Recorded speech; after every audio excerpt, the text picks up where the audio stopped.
votre ouvrage, moi j'ai lu. Donc dans votre livre, vous complétez une théorie qui est apparue dans les années 80, énoncée par Gardner, donc sur les intelligences multiples.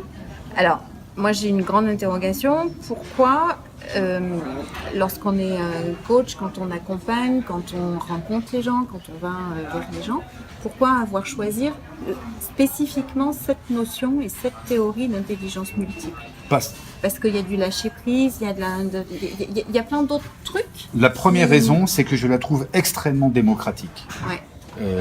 J'ai deux enfants qui sont d'origine danoise. Je ne comprends pas qu'en France, on juge les gens sur la seule intelligence mathématique. Il y a quelque chose qui me dérange. Il y a quelque chose qui me dérange dans le quotient intellectuel, qui a d'ailleurs envoyé toute une tripotée de personnes à la guerre, dans les tranchées, au prétexte qu'ils n'auraient pas... Donc déjà, ça me gênait. Deuxièmement, je trouve que c'est un formidable message d'espoir de savoir qu'en fait, grâce au progrès de l'imagerie médicale, on vient au monde avec 10 intelligences logées dans le cerveau. C'est quand même génial, on a un coffre-fort et on va pas chercher tout ce qu'il y a dedans. On arrive à les quantifier et à les voir en imagerie médicale. Ça, c'était le souhait de Gardner. Il y en a que 7 qu'on voit en imagerie médicale. Ouais. Il en a rajouté 2 autres, qui est l'intelligence existentielle et l'intelligence naturaliste, qui obéissent au même process. Et moi, je me suis permis d'en rajouter une 10e qui m'est propre, qui est l'intelligence du temps, qui est donc cette fameuse intelligence du lâcher-prise, du ici et maintenant. Mais il n'y a pas que lui, j'ai beaucoup lu aussi les travaux de Damasio, Antonio Damasio, qui est un neurochirurgien portugais d'origine, et plein d'autres livres. Aussi, Goldman, bien évidemment, mais lui qui est journaliste, mais qui a ramassé tout ça. Mais il y a plein d'autres bouquins formidables qui ont été écrits dans le passé, qui parlaient déjà de ce sujet-là, sauf qu'en France, on n'en parle pas.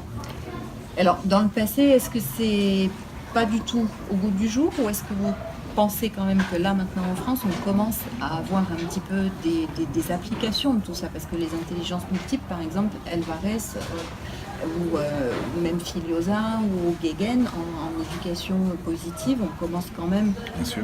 Enfin, on les voit vraiment apparaître depuis pas mal d'années maintenant. Donc, est-ce que ça, c'est quelque chose qui change quand même, que vous voyez changer en France? Alors, je le vois changer avec déjà la présence de Montessori, on en parle. Il y a déjà le nouveau bac. Hein, on va quand même on va laisser de plus en plus de points à l'oral, ce qui est quand même juste génial, parce qu'on jugeait les gens simplement par l'écrit, mais l'oralité, c'est quand même très important.